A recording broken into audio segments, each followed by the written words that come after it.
ओम श्री गुरुवे नमः। ओम श्री गणेशाय नमः। ओम श्री परमात्मने नमः। श्रीमद् भगवत गीता के दूसरे अध्याय का महात्म्य हम सभी श्रवण करते हैं।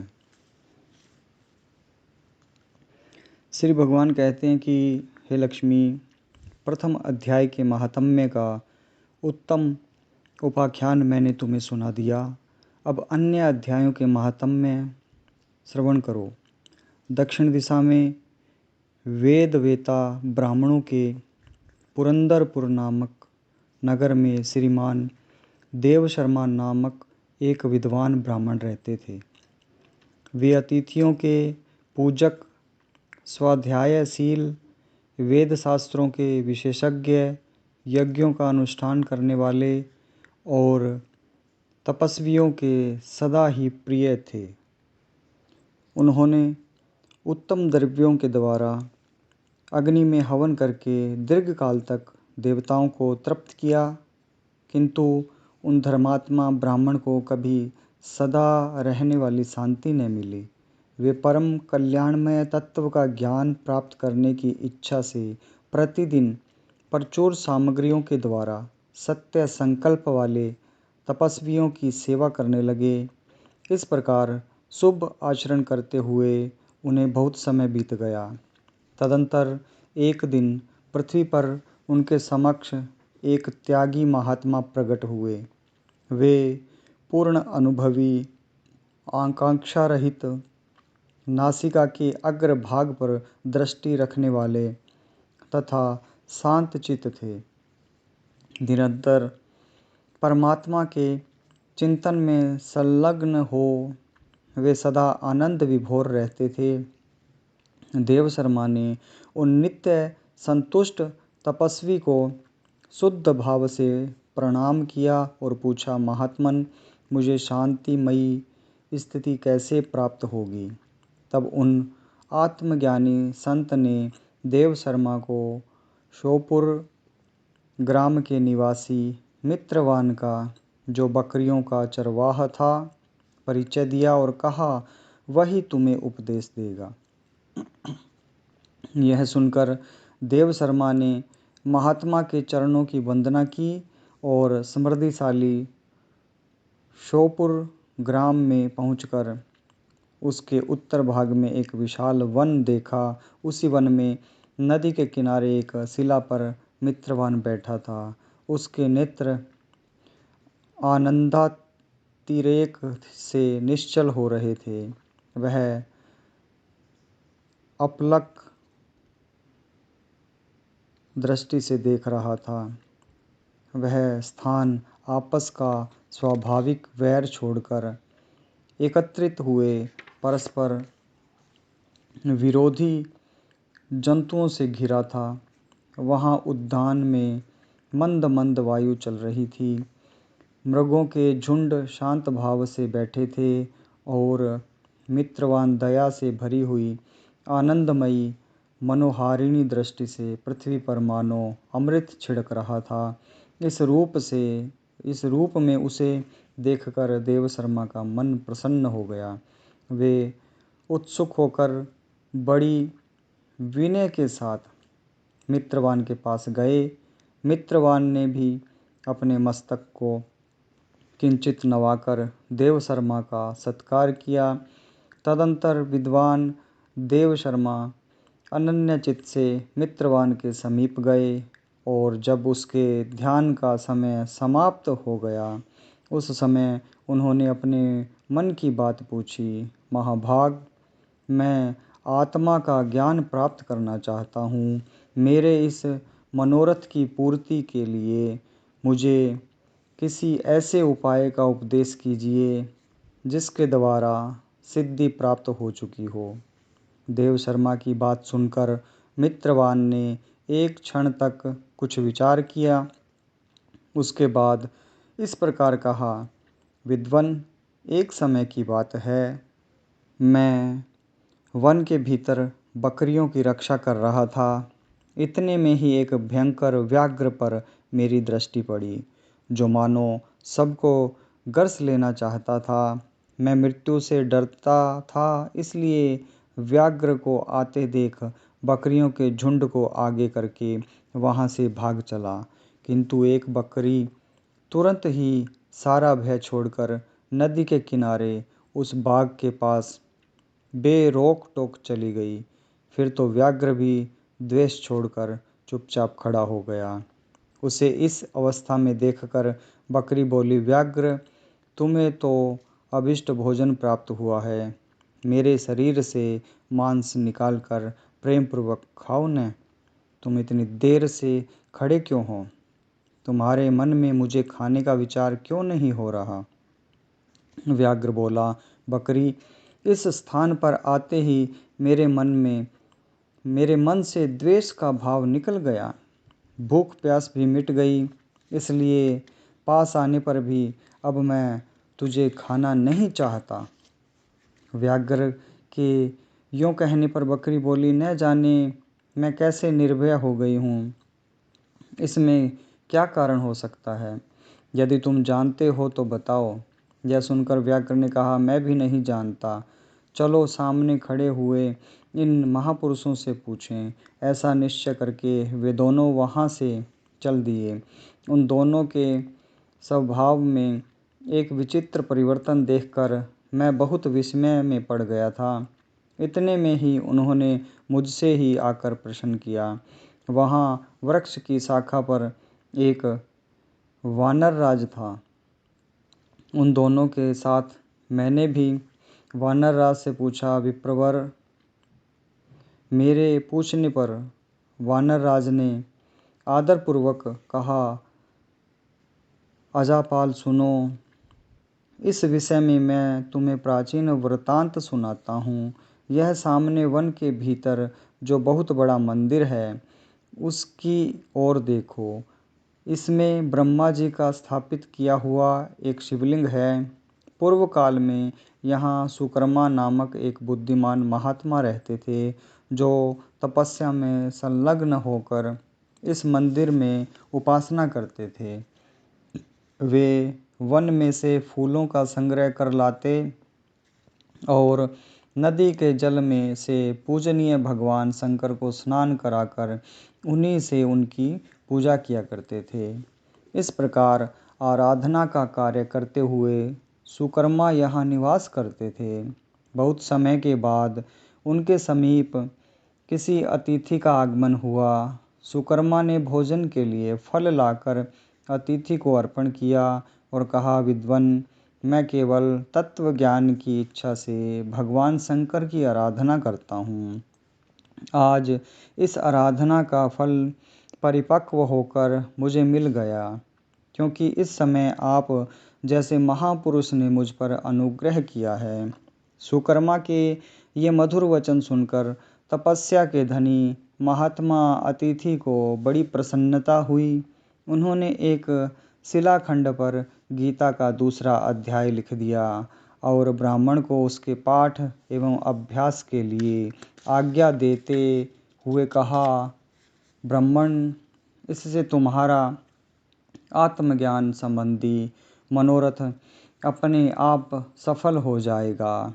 यूँ कहकर वे बुद्धिमान तपस्वी सुकर्मा के सामने ही उनके देखते देखते अंतर्ध्यान हो गए। सुकर्मा विस्मित होकर उनके आदेश के अनुसार निरंतर गीता के द्वितीय अध्याय का अभ्यास करने लगे। तदंतर दीर्घ काल के पश्चात अंतःकरण शुद्ध होकर उन्हें आत्मज्ञान की प्राप्ति हुई। फिर वे जहाँ जहाँ गए वहाँ वहाँ का तपोवन शांत हो गया। उनमें शील, उष्ण और राग द्वेष आदि की बाधाएं दूर हो गई। इतना ही नहीं, उन स्थानों में भूख प्यास का कष्ट भी जाता रहा तथा भय का सर्वथा अभाव हो गया। यह सब द्वितीय अध्याय का जप करने वाले सुकर्मा ब्राह्मण की तपस्या का ही प्रभाव समझो। मित्रवान कहता है, वानर राज के यों कहने पर मैं प्रसन्नतापूर्वक बकरी और बाघ के साथ उस मंदिर की ओर गया। वहां जाकर शिलाखंड पर लिखे हुए गीता के द्वितीय अध्याय को मैंने देखा और पढ़ा। उसी की आवृत्ति करने से मैंने तपस्या का पार पा लिया है। अतः भद्र पुरुष, तुम भी सदा द्वितीय अध्याय की ही आवृत्ति किया करो। ऐसा करने पर मुक्ति तुमसे दूर नहीं रहेगी। श्री भगवान कहते हैं, प्रिय मित्रवान के इस प्रकार आदेश देने पर देव शर्मा ने उसका पूजन किया और उसे प्रणाम करके पुरंदरपुर की राह ली। वहाँ किसी देवालय में पूर्वोक्त आत्मज्ञानी महात्मा को पाकर उन्होंने यह सारा वृत्तांत निवेदन किया और सबसे पहले उन्हीं से द्वितीय अध्याय को पढ़ा। उनसे उपदेश पाकर शुद्ध अंतःकरण वाले देव शर्मा प्रतिदिन बड़ी श्रद्धा के साथ द्वितीय अध्याय का पाठ करने लगे। तब से उन्होंने अनवद्य प्रशंसा के योग्य परम पद को प्राप्त कर लिया। हे लक्ष्मी, यह द्वितीय अध्याय का उपाख्यान मैंने आपसे कहा है। बोलिए नारायण भगवान की जय हो। यह द्वितीय अध्याय का महात्म्य हमने श्रवण किया है।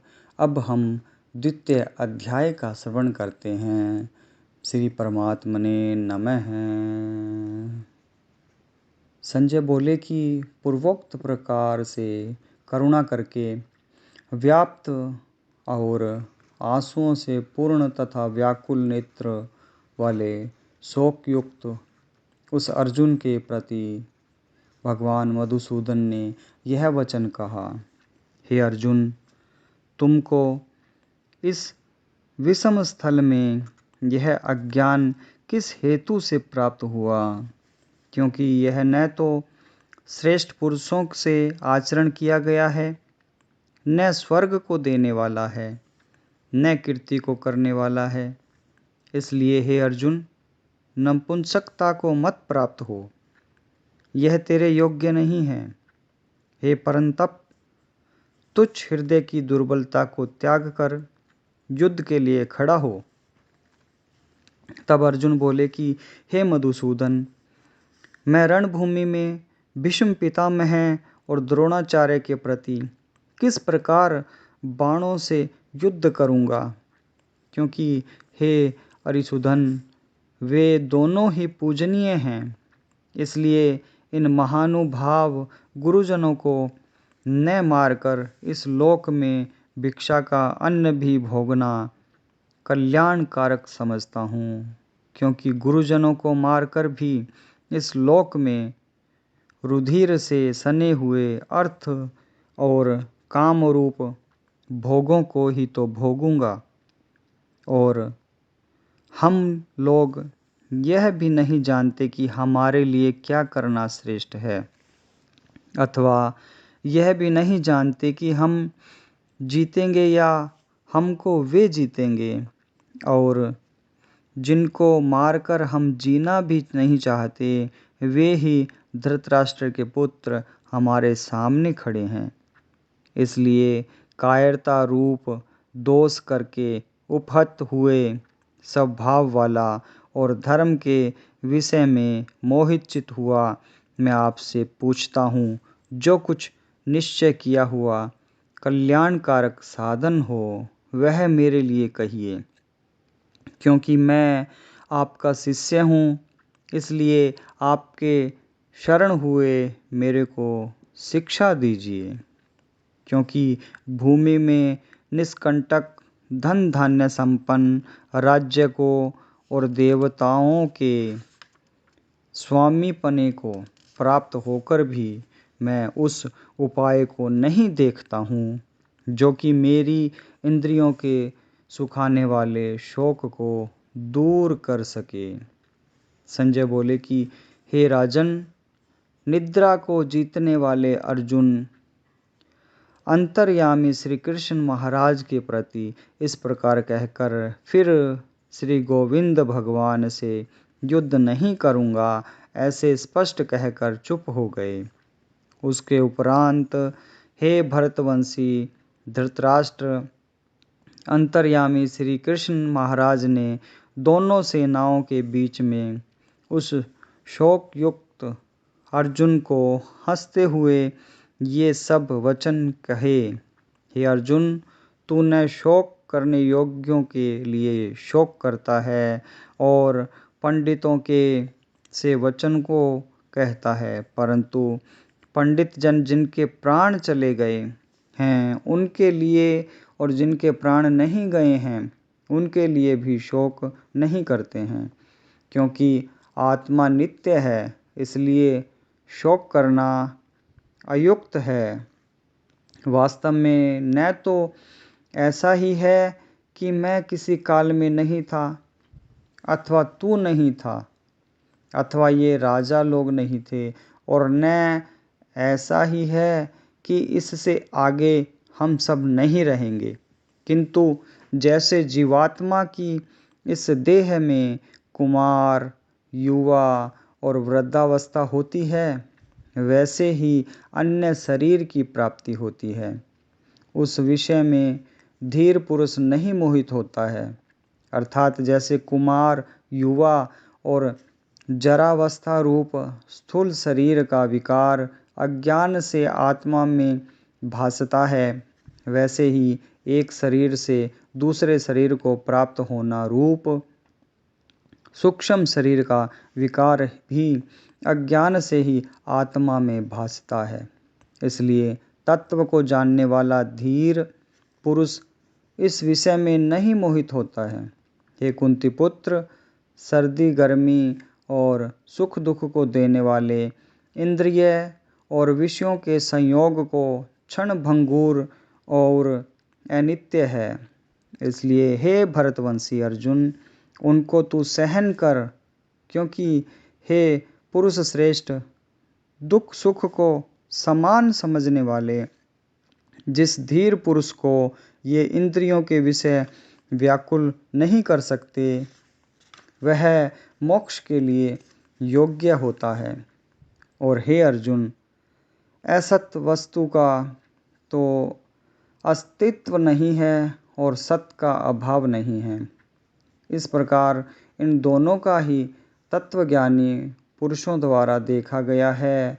इस न्याय के अनुसार नाश रहित तो उसको जान कि जिससे यह संपूर्ण जगत व्याप्त है, क्योंकि इस अविनाशी का विनाश करने को कोई भी समर्थ नहीं है, और इस नाश रहित अप्रमेय नित्य स्वरूप जीवात्मा के ये सब शरीर नाशवान कहे गए हैं। इसलिए हे भरतवंशी अर्जुन, तू युद्ध कर। जो इस आत्मा को मारने वाला समझता है तथा जो इसको मरा मानता है, वे दोनों ही नहीं जानते हैं, क्योंकि यह आत्मा न मरता है और न मारा जाता है।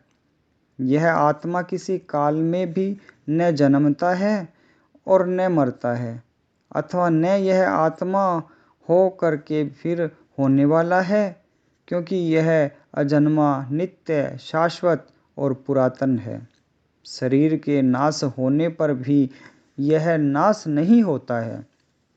हे प्रथापुत्र अर्जुन, जो पुरुष इस आत्मा को नाश रहित नित्य अजन्मा और अव्यय जानता है, वह पुरुष कैसे किसको मरवाता है और कैसे किसको मारता है। और यदि तू कहे कि मैं तो शरीरों के वियोग का शोक करता हूँ, तो यह भी उचित नहीं है, क्योंकि जैसे मनुष्य पुराने वस्त्रों को त्याग कर दूसरे नए वस्त्रों को ग्रहण करता है, वैसे ही जीवात्मा पुराने शरीरों को त्याग कर दूसरे नए शरीर को प्राप्त होता है। हे अर्जुन, इस आत्मा को शस्त्रादि नहीं काट सकते हैं, और इसको आग नहीं जला सकती है, और इसको जल गीला नहीं कर सकते हैं, और वायु नहीं सुखा सकता है, क्योंकि यह आत्मा अच्छेद है।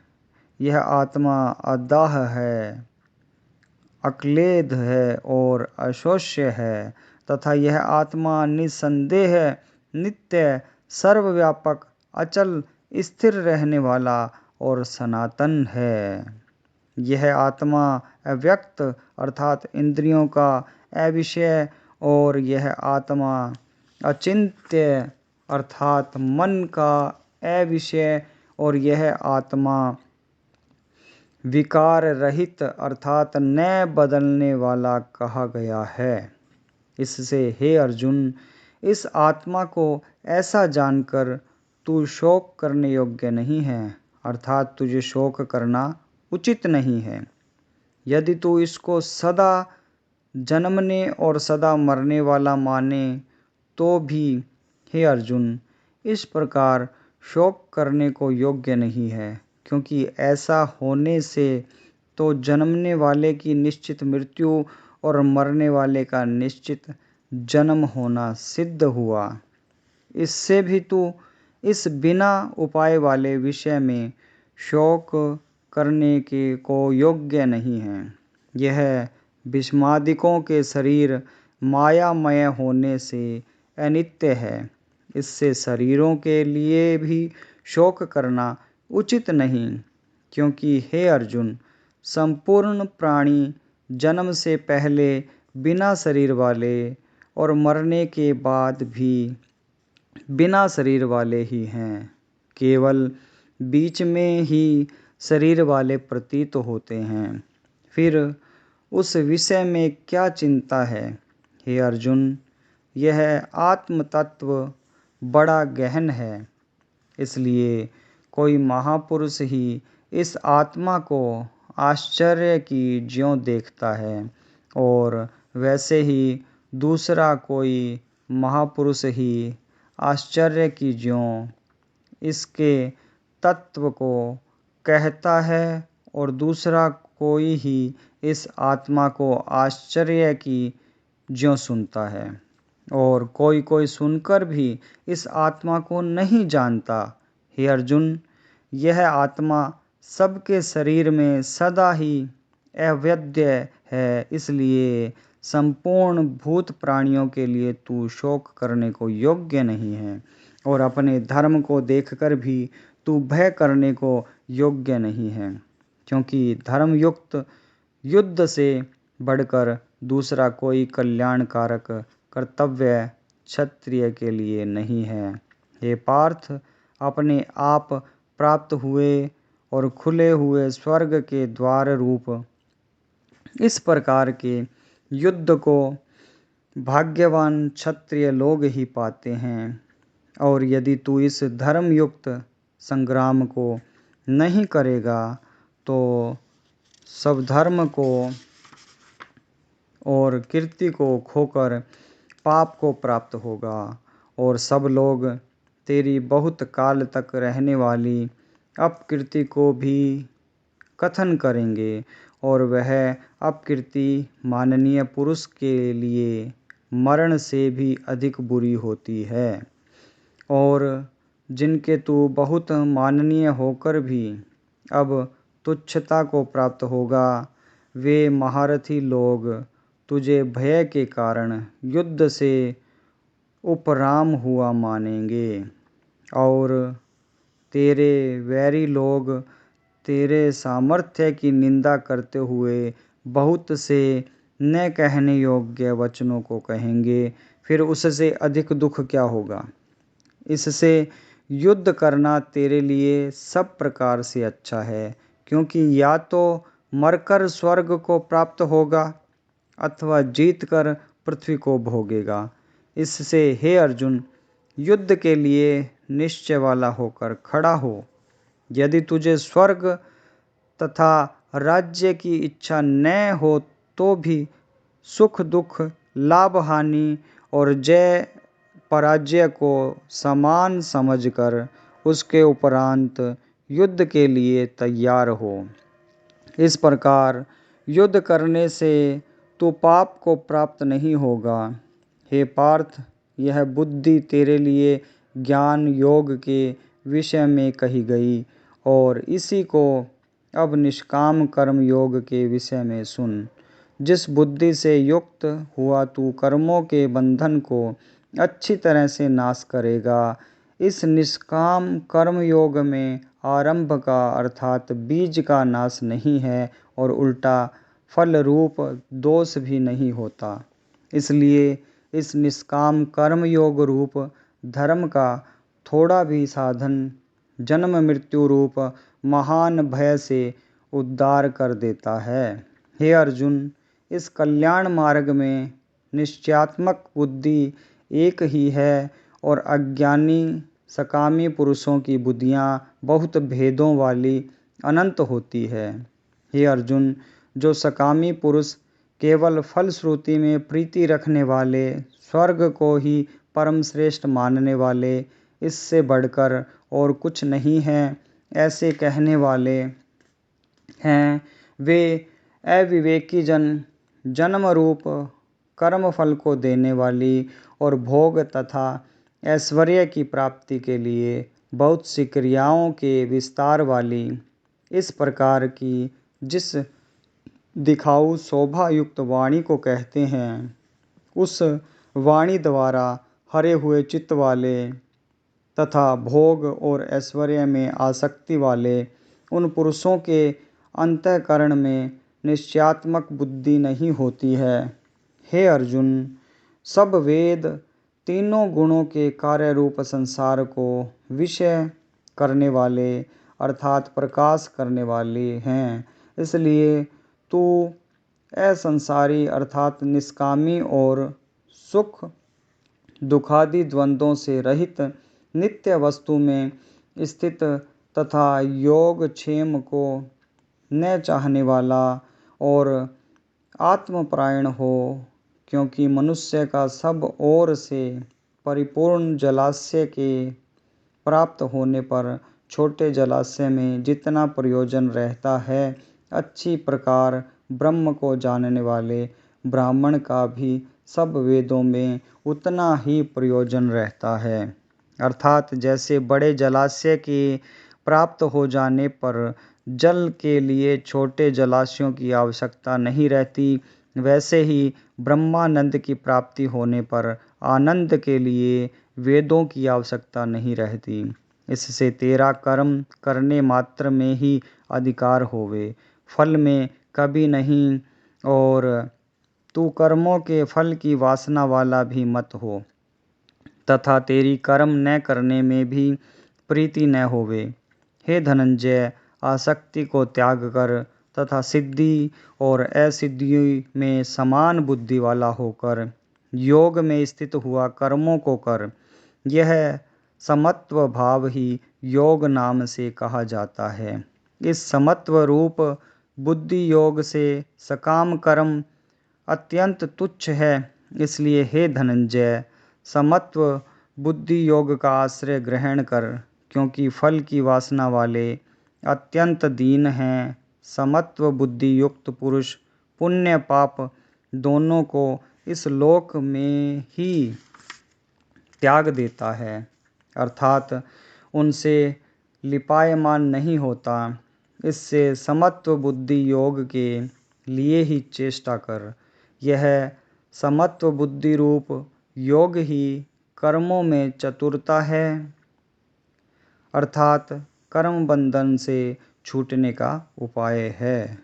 क्योंकि बुद्धि योग युक्त ज्ञानी जन कर्मों से उत्पन्न होने वाले फल को त्याग कर जन्म रूप बंधन से छूटे हुए निर्दोष अर्थात अमृतमय परम पद को प्राप्त होते हैं।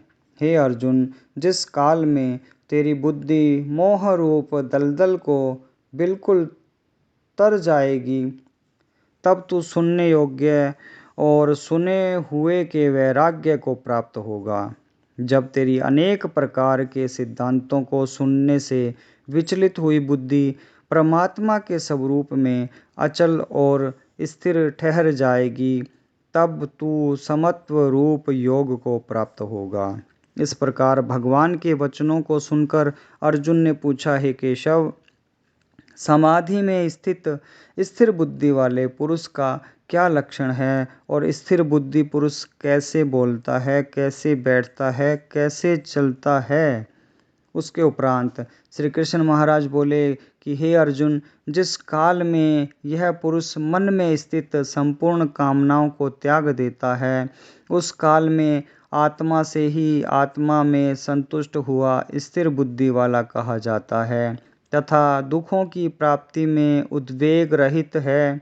मन जिसका और सुखों की प्राप्ति में दूर हो गई है, स्पृहा जिसकी तथा नष्ट हो गए हैं राग, भय और क्रोध जिसके, ऐसा मुनि स्थिर बुद्धि कहा जाता है। जो पुरुष सर्वत्र स्नेह रहित हुआ उन शुभ तथा अशुभ वस्तुओं को प्राप्त होकर न प्रसन्न होता है और न द्वेष करता है, उसकी बुद्धि स्थिर है। और कछुआ अपने अंगों को जैसे समेट लेता है, वैसे ही यह पुरुष जब सब ओर से अपनी इंद्रियों के विषयों में समेट लेता है, तब उसकी बुद्धि स्थिर होती है। यद्यपि इंद्रियों के द्वारा विषयों को न ग्रहण करने वाले पुरुष के भी केवल विषय को तो निवृत्त हो जाते हैं, परंतु राग नहीं निवृत्त होता। और इस पुरुष का तो राग भी परमात्मा को साक्षात करके निवृत्त हो जाता है। और हे अर्जुन, जिससे कि यत्न करते हुए बुद्धिमान पुरुष के भी मन को यह प्रमथन स्वभाव वाली इंद्रियां बलात् हर लेती है, इसलिए मनुष्यों को चाहिए कि उन संपूर्ण इंद्रियों को वश में करके समाहित चित्त हुआ मेरे परायण स्थित होवे। जिस पुरुष के इंद्रियां वश में होती है, उसकी ही बुद्धि स्थिर होती है। हे अर्जुन, मन सहित इंद्रियों को वश में करके मेरे परायण न होने से मन के द्वारा विषयों का चिंतन होता है, और विषयों को चिंतन करने वाले पुरुष की उन विषयों में आसक्ति हो जाती है, और आसक्ति से उन विषयों की कामना उत्पन्न होती है, और कामना में विघ्न पड़ने से क्रोध उत्पन्न होता है। क्रोध से अविवेक अर्थात मूढ़ भाव उत्पन्न होता है, और अविवेक से स्मरण शक्ति भ्रमित हो जाती है, और स्मृत के भ्रमित हो जाने से बुद्धि अर्थात ज्ञान शक्ति का नाश हो जाता है। और बुद्धि के नाश होने से यह पुरुष अपने श्रेय साधन से गिर जाता है, परंतु स्वाधीन अंतःकरण वाला पुरुष राग द्वेष से रहित अपने वश में की हुई इंद्रियों द्वारा विषयों को भोगता हुआ अंतःकरण की प्रसन्नता अर्थात स्वच्छता को प्राप्त होता है। उस निर्मलता के होने पर उसके संपूर्ण दुखों का अभाव हो जाता है, और उस प्रसन्नचित्त वाले पुरुष की बुद्धि शीघ्र ही अच्छी प्रकार स्थिर हो जाती है।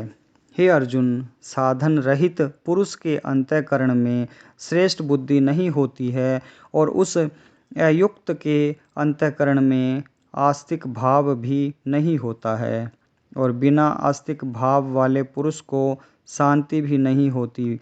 फिर शांति रहित पुरुष को सुख कैसे हो सकता है, क्योंकि जल में वायु नाव को जैसे हर लेता है, वैसे ही विषयों में विचरती हुई इंद्रियों के बीच में जिस इंद्रिय के साथ मन रहता है, वह एक ही इंद्रिय इस अयुक्त पुरुष की बुद्धि को हरण कर लेती है। इससे हे महाबाहो, जिस पुरुष की इंद्रियां सब प्रकार इंद्रियों के विषयों से वश में की हुई होती है, उसकी बुद्धि स्थिर होती है। और हे अर्जुन, संपूर्ण भूत प्राणियों के लिए जो रात्रि है, उस नित्य शुद्ध बोध स्वरूप परमानंद में भगवत को प्राप्त हुआ योगी पुरुष जागता है, और जिस नाशवान क्षण भंगुर सांसारिक सुख में सब भूत प्राणी जागते हैं, तत्व को जानने वाले मुनि के लिए वह रात्रि है जैसे सब ओर से परिपूर्ण अचल प्रतिष्ठा वाले समुद्र के प्रति नाना नदियों के जल उसको चलायमान न करते हुए भी समा जाते हैं, वैसे ही जिस स्थिर बुद्धि पुरुष के प्रति संपूर्ण भोग किसी प्रकार का विकार उत्पन्न किए बिना ही समा जाते हैं, वह पुरुष परम शांति को प्राप्त होता है, न कि भोगों को चाहने वाला। क्योंकि जो पुरुष संपूर्ण कामनाओं को त्याग कर ममता रहित और अहंकार रहित, स्पृहा रहित हुआ बरतता है, वह शांति को प्राप्त होता है। हे अर्जुन, यह ब्रह्म को प्राप्त हुए पुरुष की स्थिति है। इसको प्राप्त होकर योगी कभी मोहित नहीं होता है और अंत काल में भी इस निष्ठा में स्थित होकर ब्रह्मानंद को प्राप्त हो जाता है। बोलिए नारायण भगवान की जय हो।